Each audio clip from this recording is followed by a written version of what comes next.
On the podcast today, we are going to speak about why the West don't understand the East, particularly Eastern philosophy and culture.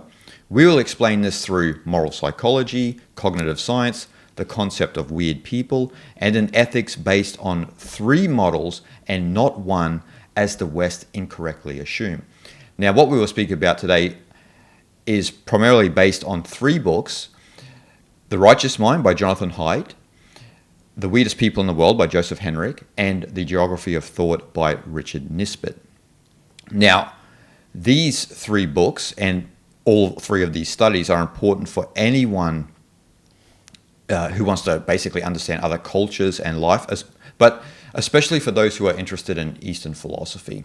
And as you all may know, I've been particularly recommending the Geography of Thought by Richard Nisbett for many, many years for people to understand, because these 3 books basically, in some sense, dissolve cultural indifference and allow us to accept life as it is. It gives us all 3 of them give us a deeper insight into why certain cultures are different, and actually why the West incorrectly judge a lot of other places in the world from their own perspective, which leads into the 3 models of ethics, which we'll talk about later.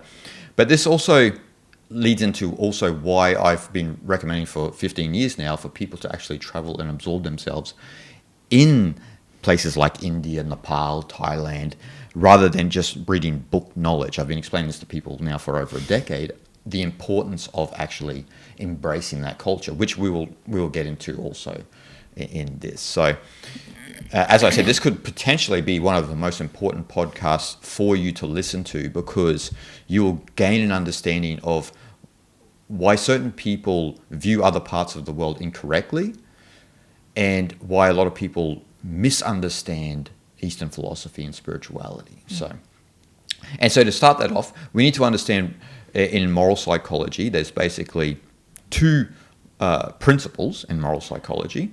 The first principle is intuition comes first, strategic reasoning second, or in other words, the elephant is in control and the rider usually tries to help, which we'll explain what that means in a second. Yes. And then the second principle of moral psychology is there's more to morality than harm and fairness, which is very strange for a Westerner to understand, right? So maybe we could explain first, I guess, to set the stage, the elephant and the rider metaphor. Yes, it's very important to explain this, obviously, because still I think in general public, I still think the mind-body dualism is much more popular idea, I think, for a lot of people, which means that people think their cognitive function, so meaning our rationality, it's still somewhat superior and also separated from our emotional center, right? So emotional center is not as important as rationality, and also emotional center and then the rationality functions separately, and they are separate. Yeah. You're a rational agent lugging around this completely irrational body. Yes. But again, thankfully, last, let's say, 20 to 30 years, we've been blessed with amazing scholars who study in this field, proving that actually our psychological intuitive center, the emotional center, is actually how driving the car, basically, right? Yep. And so elephant and rider analogy come to place in this in this way. So elephant meaning our emotional center, like intuitive mind, right? Yep. So, and the rider on the riding the elephant is the rationality. Yes. So meaning, obviously, in size-wise, it's a significant difference.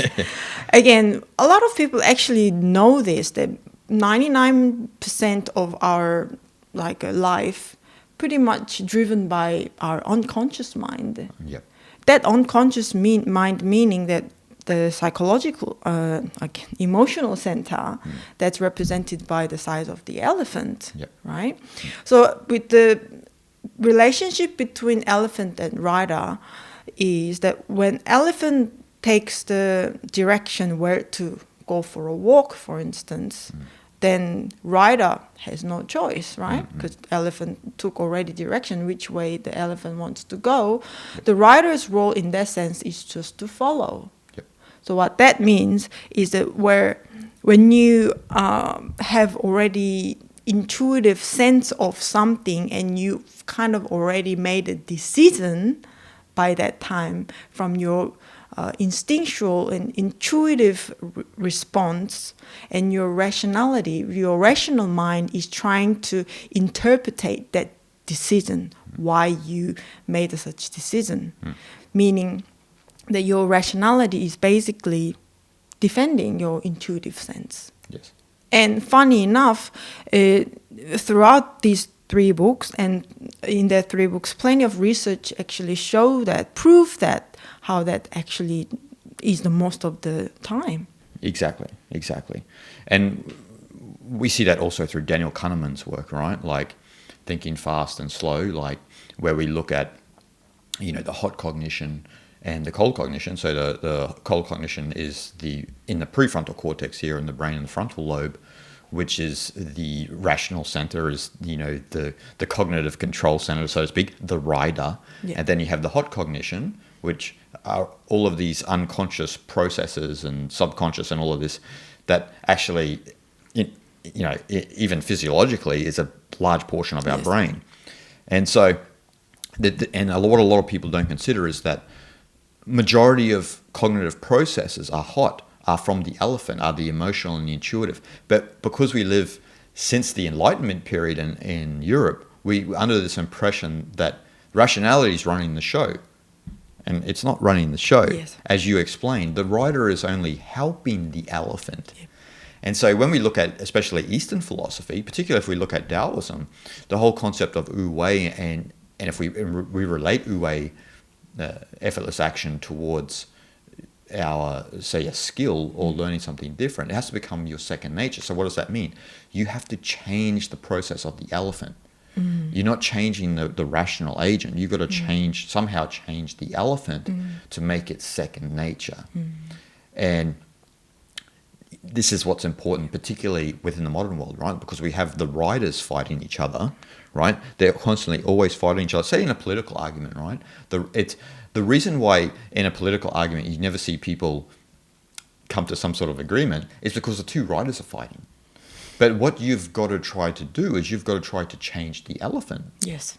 And so, so if you can't change the elephant, you can't persuade the other person to your understanding. And you need to do that with calm, with poise, instead of being aggressive and so forth and so on.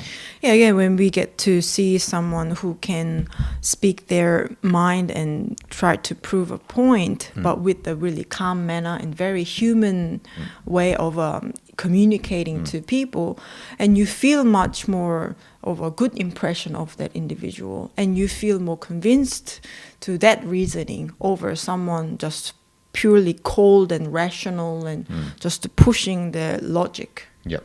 And that's what Zhenren is in Chinese, in Taoism, right? As Zhuangzi explained, Zhenren is this genuineness.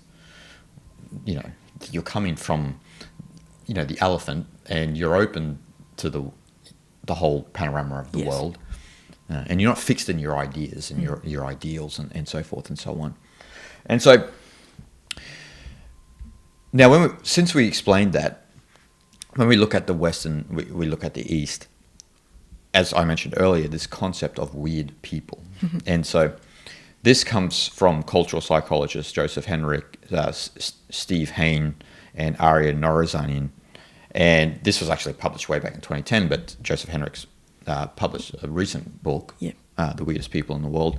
And this goes in, and now weird here is an acronym for Western educated, industrialized, rich, and democratic. And so this group of people is actually the minority in the world, but they have the most voice, unfortunately, in the world, as we see with certain ideologies like woke ideology and so forth and so on that come out of universities. And so, but they're an extreme outlier in the world, right? And so weird people tend to think primarily with the rider. Yes, yes. Yes. So they are extremely rational, Yes. highly educated, Yes. and they come from Western rich countries often. And this is why when Westerners sometimes go to places like India, they see things in India that they disagree with from their own set of morality, right? Yeah, and the problem occurs when they judge that culture of place in India Yep. is wrong or something not right about it. Yep. Then when the problem occurs, right? Yes, of course. And also in this weird people here is not. I want to say it's not necessarily just a Western country. No. Since the culture has been very intermingled and been closer than ever before. So that include, I would say, like Far Eastern Asian countries as well, like such as China, Korea, Japan, because I see the way they think nowadays is very Western, individualistic, Yep. and yes, they are very educated, yes, and industrialized, rich and democratic. So I think those parts of Asia also go under this category as well, I think. Yeah. And in relation to the rider and the elephant and cognitive science, as we said, in relation to what you're saying, with cold cognition and hot cognition, the West is primarily, which we haven't mentioned, which we probably should have, primarily individualistic, and the East is primarily holistic. Yes. And it's based on that the East have much more of a connection to the hot cognition, and the West have much more of a connection to the cold cognition. So they think much more rationally and this and that, while the East think much more holistically, and that's proven fact. And so within weird cultures, like you said, even with Korea and Japan and China, is that you start to develop more of this individualistic cognition, and then your worldview then becomes more individualistic. And so then, as Jonathan Haidt says, the weirder you are, the more you see a world full of separate objects rather than relationships. Yes. So one of the defining factors of cognitive science between cold cognition and hot cognition, individualism versus holism, is that the Western cognition, which developed individualistically through places like Greece, which, the main task in a place like Greece back in the time as the Western cognition was developing was hunting, herding, and fishing, which were all individualistic jobs. And so then when you see the world like that from an individualistic perspective, from the cold cognition, you see only objects and categories. Yes. But then if we go to the East, when we look at India and China and how they developed, the heart of Eastern culture are from those areas, and they developed with rice cultivation, which is more of a group task. And then you had larger scale societies in those places, which means then that the philosophies, for example, become much more holistic, the religions and everything, as opposed to, say, Christianity in the West, which is much more individualistic.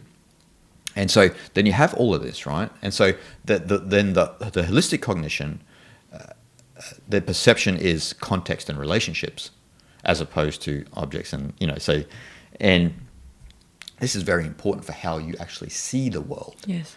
And so the problem with universities, particularly like the well-known universities, is that they're only enhancing the individualistic side of oneself.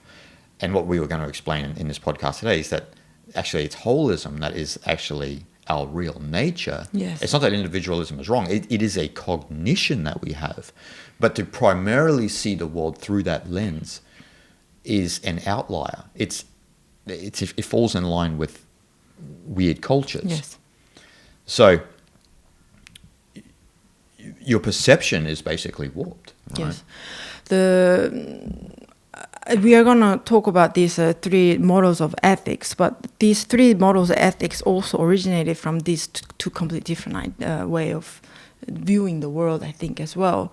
Again, as you said, in the Western culture, it's individualistic and categorical way of thinking. Yep. That contributed that model of ethics, whereas large society living on a large community, farming and living together in a bigger society also created a completely different model of ethics as well. 100%. In the end, historically speaking, in the end, that two different cognitive functions created a different model of ethics, and the model of ethics created eventually the different culture that we have. I think. Yep.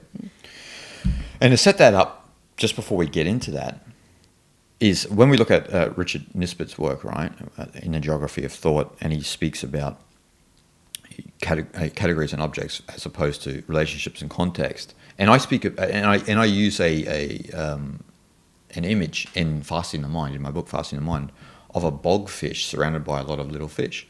And so the point of that is a test, actually, and Richard did a lot of this analysis, for many years with Easterners and Westerners, and he would ask them, like, what do you see in this image, right? And so there's a massive bogfish in the middle, and there's all these surrounding little fish, Yes. coral and whatnot, and the Westerners would say, oh, there's a bogfish, so they would see like the foreground. Mm-hmm. They could explain the foreground, because as an individual you're focused on separate objects, and you categorize it, no matter its context. And that's very important with politics these days, right? Especially in America, where if you say something, they don't consider that you're actually a nuanced individual. They just put you into a category. Oh, you're like this. I put you in here. You're right wing, or you're left wing, Yes. or you're Christian, and they don't have an ability to sense context. Yes. But then the Easterners, when they saw that image, they started to describe the background in relationship to the foreground. Right. So they were considering more the relationships in the image and the context of the image. And this is very important, because that's a holistic cognition. It's interesting. Again, in that question, there is no right answer. No, right? of course not. No. It's what I find fascinating is that in our intuitive mind designed differently between Eastern and Western people to perceive what you see first when you first see the picture, right? Yeah. Again, Western mind designed the intuitive sense has designed to see what's seen as big. That's outstanding for Western-minded people, whereas for Eastern-minded people, with the Eastern model of intuition, is what's outstanding is what's around the big fish. Yes. Right. Yes. That's what I find. It's crazy. It's fascinating, isn't yeah, it? so fascinating. And it affects actually our language. Like, for example, if you look at English is a language that is a get-to-the-point sort of language. Yes. Stop beating around the bush. What's your point? Whereas if we look at Chinese, in Mandarin, for example, when you speak, you speak roundabout. And when you're starting to learn Mandarin for an English speaker, it's frustrating because you're used to getting to the point, where the language in Chinese is they explain the context and the relationship to something. Yes. So if you say, "Can you explain this?" and then they start explaining, like, and you're like everything else and you're around it, and you're like, "What the hell are you talking about? Can you just get to the point?" Like, Yes. but that makes sense actually in the language and in that culture. Yes. It doesn't make sense to an English speaker who's just learning Chinese, but as you go further along your learning, then you start to actually develop even that cognition yourself. Yes. You start to understand the language, and you start to explain things through relationships and context. Yes. Even for myself, as you know very well, like I'm still learning how to point out what I'm trying to say here a lot of the times, because again, I was born and raised in South Korea, so I come from that way of thinking. I first put together things in relationship and context first. Yep. That's how I can kind of network in my brain, I think. But then I get the conclusion, so that this is how it is. But then when you explain in English, and also in the Western, with the Western-minded people, you often it's actually important to bring your point first and then back up your reasoning in that way. So yeah, again, I'm in still process of learning it. Yeah. Yeah. The interesting thing is, and this is an example used in a lot of scholarly works, and I've used this a lot as well in some of my books, is that when if you ask a Westerner, tell us about yourself, and I'll tell them like, yeah, man, I like football. I enjoy going to the beach on a Sunday, and that's my wife over there, and blah blah blah. So all individualistic, all related, Yes. To just themselves. Yes. But then if you ask an Easterner, and we've had this in India before, tell us about yourself, and then they'll explain their family, their history, the area where they're from, and you don't actually get anything actually about who they are in air quotes, see, because we're only looking at it then from the individualistic lens. They're not telling you about their likes and their dislikes. They're just telling you about things that are related to them. They're like only a piece of the story. Yeah, because for them, explaining what's around them, what's surrounding them, is their identity. Yep. That's how they define themselves. Exactly. Yes. Exactly. It's a massive point. Yeah, huge difference. It's a huge difference, isn't it? And so that is a good segue into the three ethics, the three models of ethics, as opposed to one that the West incorrectly assumed. So we're going to talk about these three models of ethics, but these are, again, it's just a theory, but this is based on study by Richard Schroeder, which he also, Jonathan Haidt studied with, and along with many other psychologists. Mm-hmm. So again, this is not like set in stone equation type of thing. It's a theory, but again, we found it just fits perfect. It's pretty plausible, though. Yeah, very much, and I find so much insight because this theory was like, for me, one of the key missing puzzle to understand the human behavior, basically, throughout the world, the East and West, and the difference and things like that. Yeah, 100%. So the West, first of all, the mistake of the West, in particular of weird people, is that there's only one moral system. Yes. And it's based on the ethic of autonomy, or the ethic of individualism, we could say. And so what do we get then? Is we have a very self-righteous morality that comes from weird cultures. Yes. And when you study further down the line, you realize that this ethics of autonomy is not found in places like India or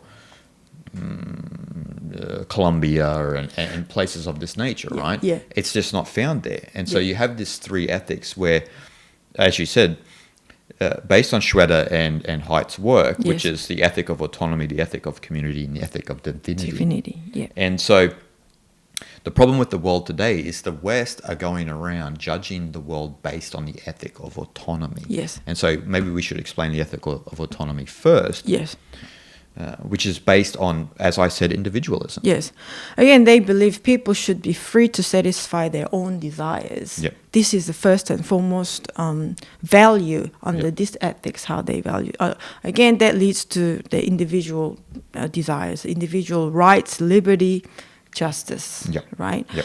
So under this ethic, again, because individual rights and freedom is first and foremost, so that the moral spectrum tend to be more narrow, because individual freedom first and everything is second. So that, again, Australia is a good example because Australia purely function under the ethic of autonomy, in my opinion. 100%. So that, like last 10, 20 years, it's been more rules and regulations introduced every year, if not every year, every day.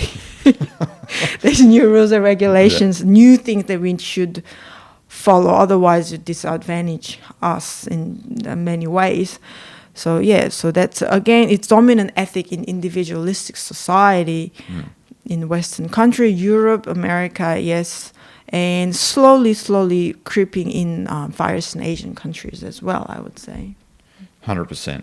And the problem with this is that the West believe that this is actually the only ethics. Yes.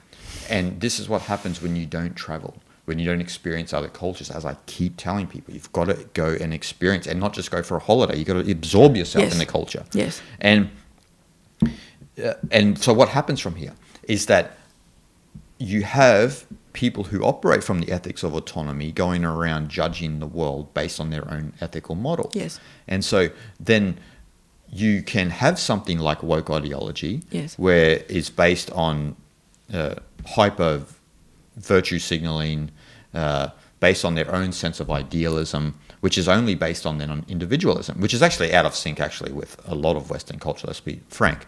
But they create certain ideologies within that they think should be imposed on other cultures. So, for example, if we look at India, right, a lot of woke people, they dislike India because of the Hindu culture, and they think that things such as feminism work in India, and they don't. They don't even work in places like Thailand. Because why? Because the unit is not the individual, the unit is the family. Yes. That's why in India you don't see a lot of people with different coloured hair and tattoos and that all over themselves, because they are part of something much bigger. They don't have to define themselves as an individual.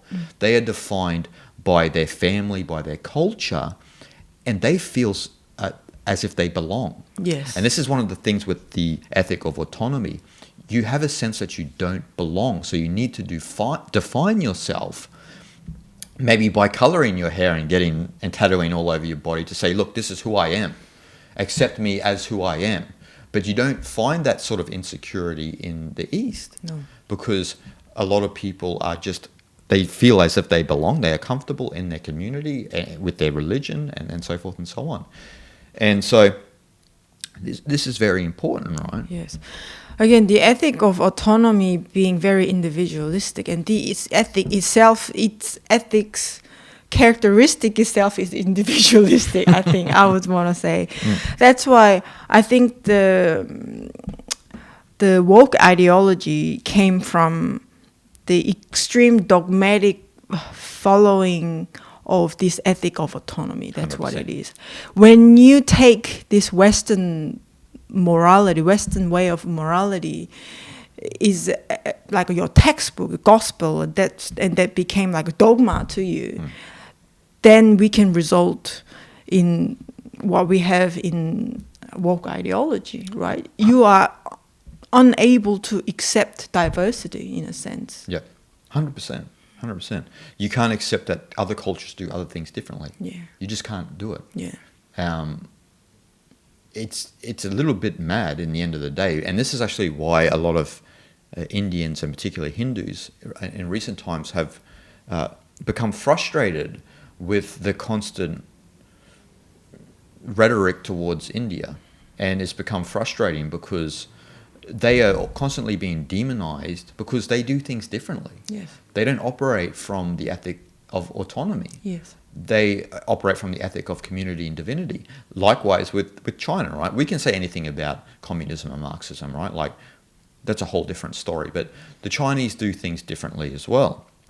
And just because places don't do this the same as the Western ethic of autonomy doesn't make them bad or an enemy. It means that we need more understanding. And that's why I mentioned these three books particularly. These should be part of education, these three books. I think so too. You know, because if you start to learn this, then you understand the cultural differences, and then you can start to really be progressive, not the woke progressiveness, which is actually a regression.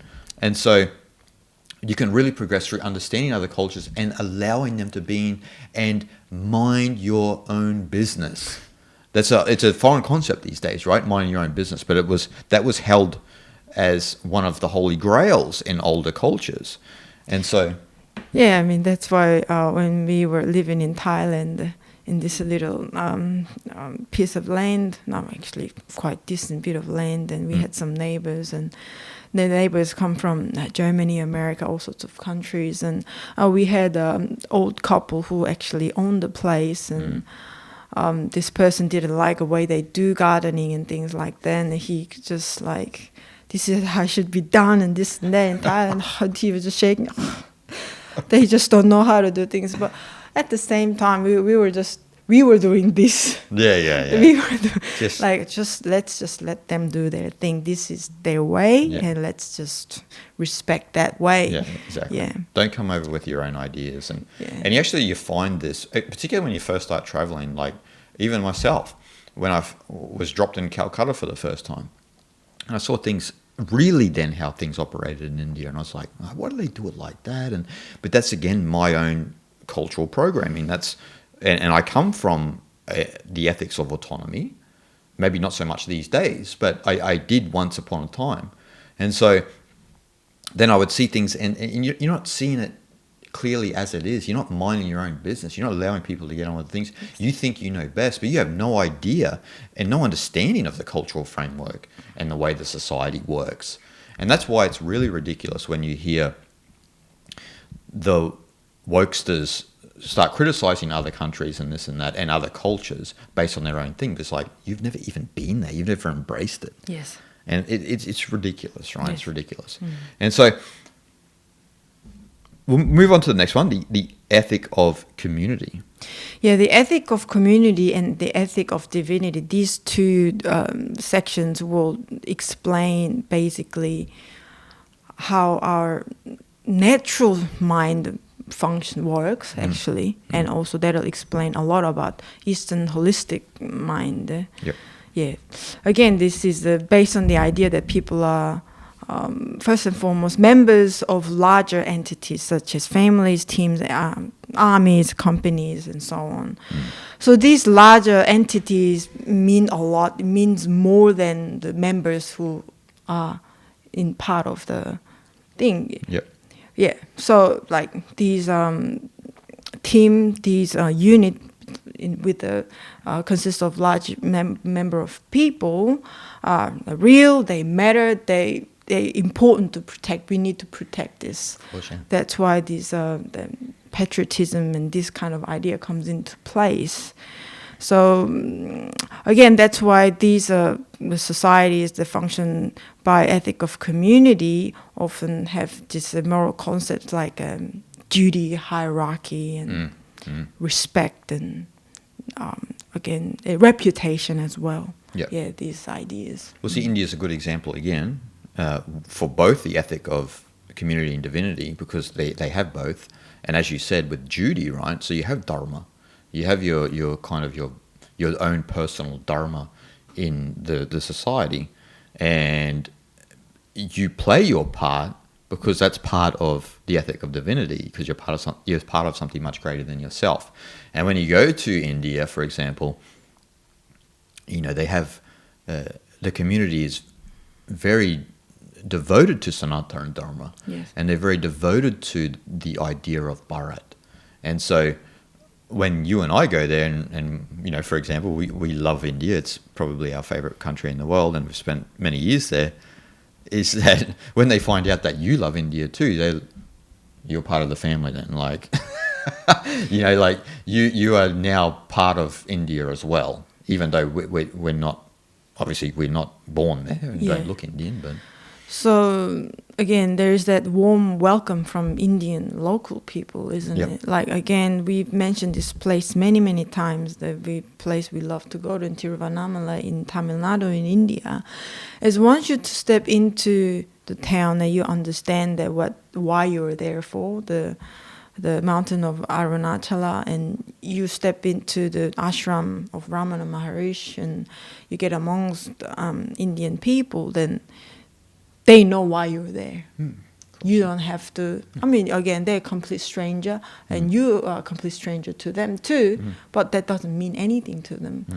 You are there, they understand why you are there, and now you're my family. You are part of my family, kind of thing. You're part of my unit. Yep. So this kind of, again, that trust, and that brings people together through this idea of ethic of community. This culture brings people together, binds people together. Hence, as we know, like places like India, Nepal, Thailand, and many other countries don't have strict rules and regulations. No. Why? They don't need it. They don't need it, yeah. because they, again, as you mentioned with Judy, they know their role, they know their remit and restrictions as well. So they act accordingly and they respect that, so that they never try to exceed their means, right? Yeah. So that's why it operates from complete trust and sense of belonging as well. 100%.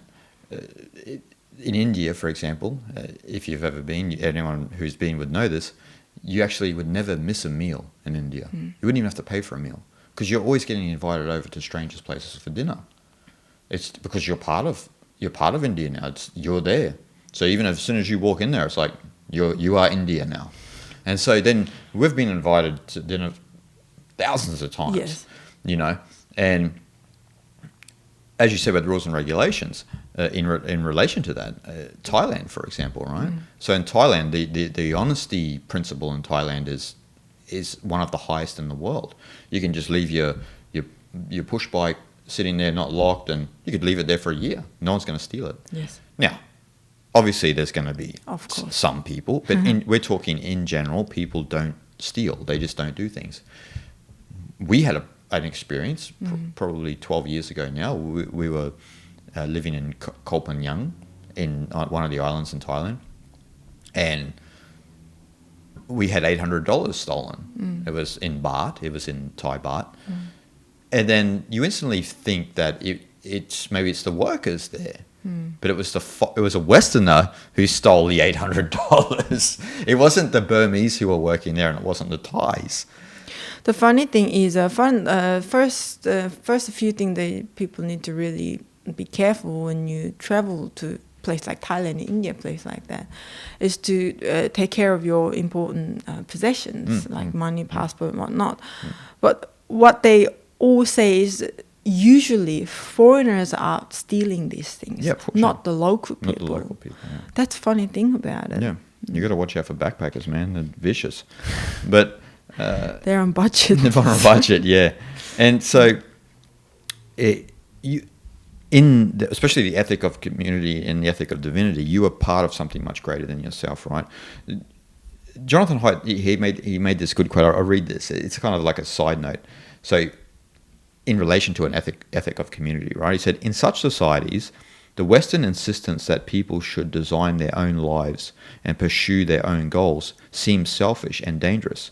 A surefire way to weaken the social fabric and destroy the institutions and collective entities upon which everyone depends. Yeah. So that's why actually you see a lot in the East when people go rogue and they want to do their own things. Sometimes you see a bit of pushback from the family. And look, there's things that need to be accepted also from the family perspective as well. Like we're not saying that as well, but that's just to get kind of an idea that, you know, in the West, it might be okay, like for myself at 18, just to jump in my car and adios to my mum and dad and see you later. But it's very different in Tiruvannamalai, for example. Like if the son or the daughter wanted to just go from Tiruvannamalai to Bangalore, which really is only 2 hours up the road, it might be a bit of a big deal. Yeah, outrageous. Outrageous, you know. But it's a you know, the duty and that, it's about having that social bond, right? Like, yes. The ethic of divinity is one that is obviously not considered with weird cultures, because weird cultures are typically atheist. Very materialistic. Yes. And believe in materials. Yeah, just the physical world. Yeah, whatever can be seen. The physical world, right? Yeah, that's all there is. And so, to explain this, Jonathan explained this story in The Righteous Mind about a man. He asks this question to a lot of people, right? And it's about a man who buys a chicken, and before he eats the chicken, he has sex with the chicken. I mean, it's just a story. It's just a story. Test people. But it's just to test people, right? And so the funny thing is with weird cultures, he said one Penn student said to him, "It's his chicken, he's eating it, nobody is getting hurt." And then another this is University of Pennsylvania, where he was at the time, and another Penn student said, "It's perverted, but if it's done private, it's his right." And so what he found was that with weird cultures, they were in generally like, because of the what is called the harm principle by John Stuart Mill, which he put forth in 1859, which basically says the only purpose for which power can be rightfully exercised over any member of a civilized community against his will is to prevent harm to others. So like a chicken, whatever, but if it's harm to, another individual and so forth and so on, that's where we kind of draw a line in the sand. Yeah, right. But what he discovered from people who come from the perspective of the ethic of community and divinity, they were saying, there's something not right about this guy having sex with this chicken. It's a bit dirty. It's filthy, right? Again, I love this one, the ethic of divinity, because under this ethic says, the people, we are temporary vessel within a divine soul which has been implanted. So you're already implying that every single one of us is just carrying the divine soul within us. Yeah. So people are children of a God and should behave accordingly. Yes. And the body is temple, not a playground. Exactly. So from that perspective, whatever he had to do to the chicken, it's not accepted. No. Because that's not that's not humanly right. No. Yeah, did he harm anyone? No, he didn't. Maybe he had a, He might have harmed the chicken. Yes, he had such urge to do such thing, but under this ethic of divinity, no, he shouldn't have done that. No. And isn't it interesting, under the ethic of divinity, you're including all animals and this and that have a soul as well, that have karma. So he definitely did wrong by chicken then. Yeah, well, look at karma, right? Karma is something that governs majority of South Asia and Southeast Asia. And people are constantly always thinking about karma. Whether you believe in karma or not is secondary. The point of it is that it keeps people in check about things such as having sex with a chicken, because you're producing bad karma for yourself. And you're trying to do your best to uphold the principles of the spiritual tradition you're from, the community you're from, your ancestors. I mean, it's a whole different mentality, because there's a whole focus on ancestry. It's not that you're just here haphazardly. It's that you are part of such a larger process. Exactly. And even if we look at all of the three great traditions of Buddhism, Taoism, and Hinduism in the East, there is this focus on that the body is the temple, that we should abide by certain principles, and there is an energetic quality to life. So doing such dirty things as that individual did is going to have an effect not only on himself, but let's say on the larger community and on the chicken, obviously. So this is why in India there's such a focus on bathing, on keeping the temple pristine. Yes. You can be outside in a complete filthy city in India, yes, and then you walk into the ashram, pristine, clean. Yeah. You could eat dinner off the floor if you wanted, but then you go outside and there's a cow taking a dump and this and that. I'm not saying that's a bad thing. I actually love that about India. I love the animals and that walking around the streets and this and that. I don't have any of those sort of Western, taboos. It's just that that's how much they care for that sacred space. That's Exactly. what it is. Exactly. And I think, again, that's why a place like India especially has that strong ritual every day that people do, right? Exactly. All over the country, Yeah. basically. Exactly. And so this is something that is not considered in the West, right? We go through life haphazardly. We don't respect our body. We don't live with moderation. And so all of these traditions and the spiritual traditions in the East are trying to teach you to have moderation. Don't eat too much. Eat certain foods. Make sure you do yoga in the morning. Things of this nature. Make sure you're Yes. studying your scripture. Yes. Make sure you treat your grandparents and your parents right, and so forth and so on. Like the beauty of it is it takes the ego out of play. And so the ethic of autonomy cannot live in some sense, right? So that's why when you go to the East, people can be extremely humble. Like, go to Japan, right? People in Japan are some of the most humble people in the world, like always bowing and always treating you with respect. And you don't obviously get that in the West. Everyone is equal in air quotes in the West. But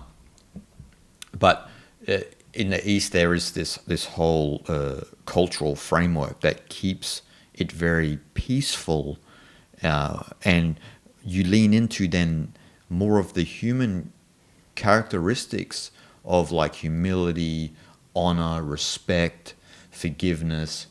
These are amplified. And also, I think this is why also places like India throughout the history produced such brilliant individuals as well, and such brilliant minds and brains as well, because culturally it's so facilitating for it, I think. First and foremost, they have, again, longest enduring civilization, this tradition still carrying on, and it will. I hope that doesn't die, and I don't think it will. And they respect with such honor to their own tradition, and that brings people together, and that what makes why Indian culture is so powerful, and that facilitates art, right? Art and science and psychology, obviously spirituality and whatnot. All these holistic ideas, and even medicine, Ayurveda, all this, yoga, of course, 100%. Philosophy, yes. So because culture facilitates such just life, makes the life so sacred and divine, so that creates much more creative and innovative people, I think, as well. 100%. Well, India is the perfect model for the world for exactly what you and I are talking about on the podcast today, because particularly the Hindu culture is a pluralistic culture. So if you go to India, and I would argue that India is in some sense probably the greatest democracy in the world for this fact, is that they have many different races, many different religions. I don't even know how many languages differences there are. There's different languages in every state. So it's a good example of how the world actually should be when we talk about moral pluralism. Yes. Because it is a pluralistic culture, and so its morality is pluralistic as well. In mentioning pluralism, Jonathan Haidt actually speaks in The Righteous Mind about how he himself became a pluralist. He had a life in India as well. He went to Orissa to study, and this is when he started to learn more about the pluralistic culture of India. And he explains, he has a beautiful quote in the book, which I will read, about how he became a pluralist. And this quote is going to probably, if you come from the ethic of autonomy, it may trigger you somewhat, but you need to understand it from the ethic of community and divinity. And you have to get out of your individualism and your judgments based on individualism, because guess what? There is not one ethics that rules the world, and it's not a Western ethic. No. And that is actually, in some sense, the minority, that ethic. So Jonathan says of his time in India, he says, "My first few weeks in Bhubaneswar were therefore filled with feelings of shock and dissonance. I dined with men whose wives silently served us and then retreated to the kitchen, not speaking to me the entire evening. I was told to be stricter with my servants and to stop thanking them for serving me. I watched people bathe in and cook with visibly polluted water that was held to be sacred. In short, I was immersed in a sex-segregated, hierarchical, stratified, devoutly religious society, and I was committed to understanding it on its own terms, not on mine. It only took a few weeks for my dissonance to disappear, not because I was a natural anthropologist, but because the normal human capacity for empathy kicked in. I liked these people who were hosting me, helping me, and teaching me. Wherever I went, people were kind to me. And when you're grateful to people, it's easier to adopt their perspective. My elephant leaned toward them. which made my writer search for moral arguments in their defense. Rather than automatically rejecting the men as sexist oppressors and pitying the women, children, and servants as helpless victims, I began to see a moral world in which families, not individuals, are the basic unit of society, and the members of each extended family, including its servants, are intensely interdependent. In this world, equality and personal autonomy were not sacred values. Honoring elders, gods, and guests, protecting subordinates, and fulfilling one's role-based duties were more important. I had read about Schroeder's ethic of community and understood it intellectually, but now for the first time in my life, I began to feel it. I could see beauty in a moral code that emphasizes duty, respect for one's elders, service to the group, the negation of the self's desires. I could still see the ugly side. I could see that power sometimes leads to pomposity and abuse. And I could see the subordinates, particularly women, were often blocked from doing what they wanted to do by the whims of their elders, male and female. But for the first time in my life, I was able to step outside of my home morality, the ethic of autonomy. I had a place to stand, and from the vantage point of the ethic of community, the ethic of autonomy now seemed overly individualistic and self-focused. In my 3 months in India, I met very few Americans, but when I boarded the plane to fly back to Chicago, I heard a loud voice with an unmistakably American accent saying, "Look, you tell him that this is the compartment over my seat and I have the right to use it." I cringed.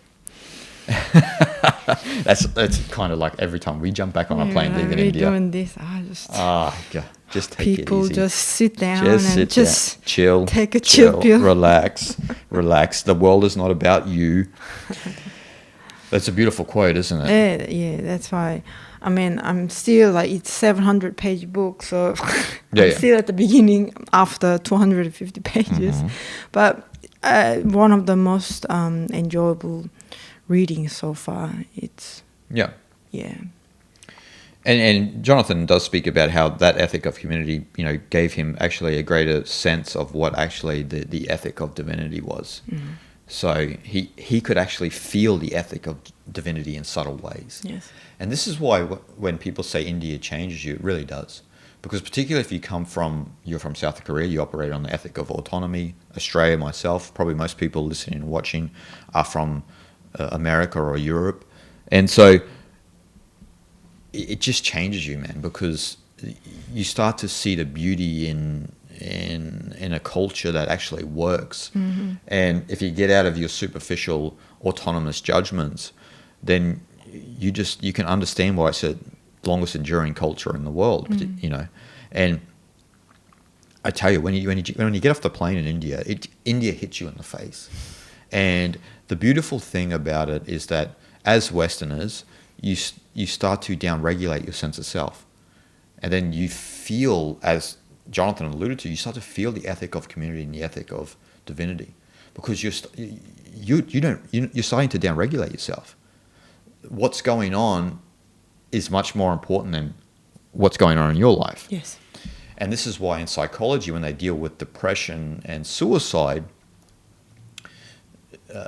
with people, is that you've got to take the focus off yourself to actually heal yourself. And this is why, actually, and the irony is, depression rates in India are not as high as they are in Western countries. And developed in the developed world. South Korea. Because you're not South Korea is a perfect example, right? You're overly thinking about yourself all the time. But when you're part of something much greater than yourself, you're thinking about other things other than yourself, because that's actually, as you said earlier, that's what your identity is. Yes. You as this person is actually insignificant to them. Yep. What's significant is what you are part of. That's what's significant. 100%. And so that's, as we were saying, the feeling the divinity of India, right? Mm. It's something. It's hard to explain. It's really hard to explain. But as Jonathan rightly points out, there are things obviously within the ethic of community and divinity that are immoral. I mean, we're not blind to that. Everyone knows that, you know. The thing is that, for instance, the ethic of autonomy, it has its valuable point. Of course, individual liberty has to be respected, and freedom and justice, yes, they are very important things. But it worked under smaller society. That is why this way of morality came from the individualistic smaller community. But now the world is like, we have so many people in the world and so much different cultures come and clash each other. So I'm not so sure if you just keep persuading the absolute individual freedom and absolute equality, it can work for this large, complex and complicated world, really. You know, that again, South Korea, Far Eastern Asian countries are the kind of a living example of the kind of disaster of two cultures coming into clash. Those three ethics actually exist in Far Eastern Asian countries, but they don't coexist harmoniously. That is the problem. While they are chasing ethic of community, they suppress individualism.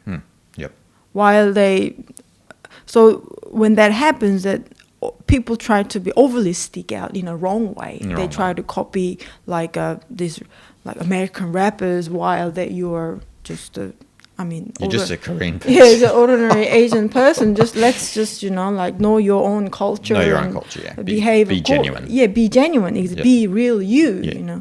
So that's what happens. So this clash of cultures creates clash of the different value in ethics as well.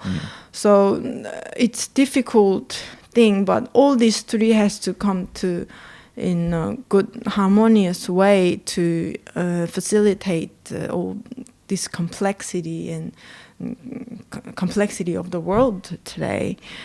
And what's difficult to do is that I think, again, when we mentioned about intuitive mind earlier, all these different cultures and ethics come from our intuitive sense.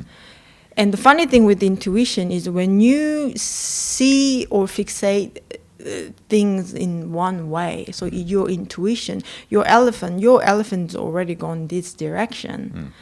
And so when you keep going this direction, although there's the other directions to go, it's hard to turn your direction the other way, meaning your intuitive mind is not easily change. You can't change. It's not very flexible because your intuition is already fixed in one way. That's why I have to learn to make a point first at times, sometimes, right? So that's why I think, again, we need to build the ability to think, again, more openly and can give you a chance to change your intuitive sense somewhat at different situation when you need to exercise this. You need to be a little bit more flexible in your thinking process so that you can adjust. For example, like someone who come from different culture, different religion, seeing Islamic people, how they do is wrong, right? The women wearing burqa and things like that. While you can also think in that way, coming from their perspective, that's their tradition and that's their way to pay respect to God in that culture, in that way. So you need to kind of come to halfway to understand where the other culture also coming from. Again, to be able to do that, we need to flex our intuitive sense a little bit, like let our brain a little bit loosen up a little bit, so that you can see bigger perspective. You can understand better. Just like Jonathan Haidt's experience in India. He learned a lot of things about psychology and whatnot throughout his university times for studying for such a long time, right? But he mentioned repeatedly in the book that how much he actually experienced, actually learned what he actually understood intellectually. So that's how important our experience and traveling and meeting different culture can change your intuitive sense. 100%. It's a good point. You know, you mentioned, for example, in Islamic countries, right, with women wearing burqas and this and that. And when we look at it from the ethics of autonomy, we say, oh, that's suppressing the woman and so forth and so on. We think it's wrong from the ethics of autonomy. Yeah, like feminists and... all of this stuff. But do they think it's wrong? Are you seeing it from their perspective? As Jonathan spoke about in that quote, is that he started to see it from their perspective and it started to transform him. And you and I have spent a lot of time in Islamic countries. And when you're like, let's look at Syria, for example, a place that we love. And, you know, the men and the women in Syria are amazing people. And they don't see anything wrong. The women actually don't see anything wrong with wearing a burqa. They don't see anything wrong. They may start to think it's wrong if someone from outside is telling them it's wrong, but the social fabric of Islam is built on this. Yes. They don't think that they're being suppressed. The men don't think that they're the oppressor because this is how it is. But we see it from where we sit and we start to judge. But then what do? In the Islamic world, they start to look at the West and they say, like, for example, homosexuality is wrong and this and that. And so things that we in the Western world would say we don't really think is wrong at all, like homosexuality and so forth and so on, but they would say it's wrong. And so then we then have to understand it from their perspective. Why do they think it's wrong? Like, are they really saying something bad about us, or are they just not seeing it from the Western perspective? Do you see? Neither are seeing it from either's perspective. And then the irony is, in woke ideology, is the ones who out virtue signaling for homosexuality are the same ones virtue signaling for stopping the condemnation of Islam. But Islam are the ones that don't accept homosexuality. So it's kind of ironic, you know. We could say many things about woke ideology, right? Like the insanity that it has become. But that's completely ironic. And so we need to start to see it from the other person's perspective. We need to start to think, wait up, do they think that is wrong? Like, Jonathan started to learn, for example, that the woman of the house didn't think it was wrong. She didn't think it was wrong. She's doing her role, the man's doing his role, and that's how they do things in India. Accept it. For her, that the lady, the serving food and looking after the supper that they're having, is an honoring a guest in the house. Yeah. Come from a long way away, a long flight or whatnot, and inviting in your home, and the best meal that you could cook that you want to give to him, right? Yeah. So that is the culture they're coming from. So guest is God. Yeah, exactly. We need to actually, I think we can learn a lot from this, to be honest. Instead of you putting our own moral eyes on these people and judging them, we can learn from this very humble place and how they operate and how they respect and treat each other. There's a real beauty. You and I know there's a real beauty. You and I don't live with that sort of Western prejudice of the ethic of autonomy. So when we're somewhere, we just see the beauty for what it is. And so you really see, like, when you're in India, this real, in a family, this real magic that happens in a family, you know. And it's quite inspiring, actually, because somewhere like India, you know, particularly in the ethic of community and divinity, they really honor the way of nature. So, for example, what I mean by that is that men and women are not equal. They're not the same in many ways. Women are better at some things, men are better at other things, right? We all intuitively know this, even though the woke ideologues will try to say different. They will say, oh, we should all be equal. They come from a very Marxist perspective of equality of outcome. And we all know that that's a phantom. It's not real. We're not saying that equality is not important. Equality is important. Women and men and everyone should be treated fairly. You know, that's obvious. But fairly according to all different cultures Yes. too, not just according to the ethic of autonomy. So in the cultures that have the ethic of community and the ethic of divinity, you'll see a lot of naturalness in the relationships, because women typically are better at other things than men. Men are physically stronger at other things than women. Like, we know this, right? But then we have like this kind of woke insanity where you're putting biological males competing against females, which is actually sexist in the end of the day, right? Like, we even saw it at the Olympics, right? Yeah. Which is completely sexist. Yeah. And is, again, oppressing the female. And this is coming from the ethic of autonomy without people even recognizing it. That is just so utterly ridiculous. Yeah. Right?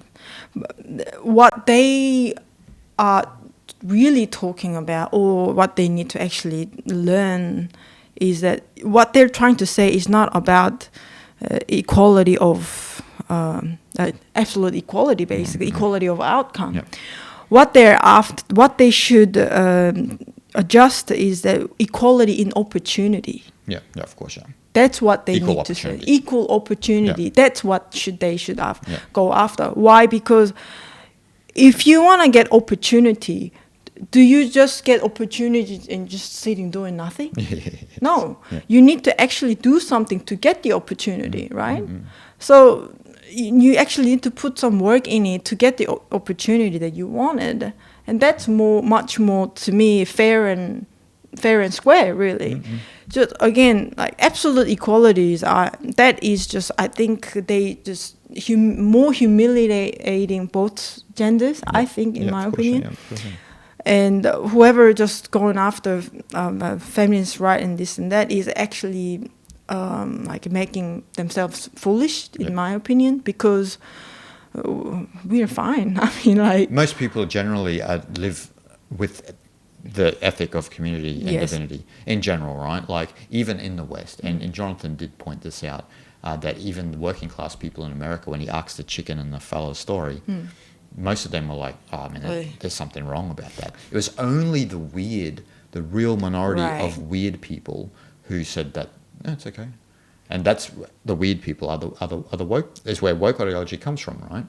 And so we know, as intuitively, you're a woman, I'm a man, like, there's different functions that, we facilitate. Like, I'll ask you for certain things because I know that you're just better than me at it. And likewise, you'll do the same. Yeah, exactly. And there's a real beauty and harmony about it. And this is where these weird people don't quite get it. They miss out on the beauty of nature. They just don't see that real subtle harmony and beauty and rhythm to life. They just see somewhere like India and this and that because they're caught up in their individualistic judgments of what right and wrong are. They're busy analyzing. Yes. They're not observing the relationships and the context of what the culture is. Exactly. They're looking at separate objects and judging them accordingly and categorizing them without having any sort of context of what that individual or that family is. Yes. In those places, the family is the unit. The individual is not the unit. Yes. And this is what we need to understand. This is the mature conversation that people need to have. Yes. And sure, there will be people who will disagree with what we're saying, but they just have not studied enough. They have not traveled enough, and they just don't know deeply enough about it. I think only one way out of the conflict in the world is to come to this sort of understanding each other. Yep. Honestly, I don't really think that social media in this online world can do it because it doesn't really facilitate. It only aggravates the problem, I think. So as an individual, we all have a certain level of responsibility to understand each other, to harmonize the society, basically, right? So again, the world is getting more complex and bigger and bigger, and population-wise as well. So I think this is only one way out to bring the harmony together. Through intelligence, we bring the harmony. Exactly. Through understanding and accepting each other, we bring the harmony. Not through Facebook and Instagram and YouTube and that creates more disharmony. Well, anyone who doesn't have the knowledge that you and I are speaking about today can just haphazardly make a video that's naturally divisive. As you mentioned, any sort of group that has an ideology to oppose some other group that they don't know anything about is naturally destructive. Yes. Naturally destructive. Violent. It's violent. Yes. You see, for example, you mentioned the feminists. You see feminists always criticizing India, but they know nothing about the culture. They never considered if the women themselves think that it's wrong. Right. You know? And the women there don't consider that it's wrong. And as Jonathan mentioned in his thing, of course, people take advantage of people everywhere around the world. It doesn't matter what ethic it is. But what is the general status quo of every place? Most people have their faculties together. Yes. They're not idiots, Yes. right? Even in the ethic of autonomy, most people are idiots. Yes. But the problem with the ethic of autonomy is that you can fall into the habit of a lack of understanding of other places. Yes. That's the problem. That is the problem. Whereas from the ethic of community and divinity, it's far easier to understand the ethic of autonomy. That is why, although wherever you come from, which part of country that you of the world you come from, this ethic of community and divinity will resonate anybody. Yep. That is to show again that is a kind of a nature of our mind. I think. Yep. Again, the ethic of autonomy, while it can create more conflict and division within the society, but following community, the ethic of community and divinity is actually more belonging. You are part of something. Yeah. Much more holistic and actually much closer to nature of human mind, I think. 100%. Look at this YouTube channel, right? You know, we are on here jibber jabbing, but there's people watching, and it is a community of sorts, Yes. right?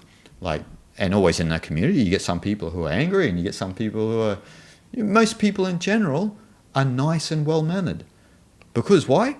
They're an adult. They have their faculties together. Okay, you get the few trolls, but they have to work on themselves and try to sort out their own pain. Yes. Instead of projecting it onto other people.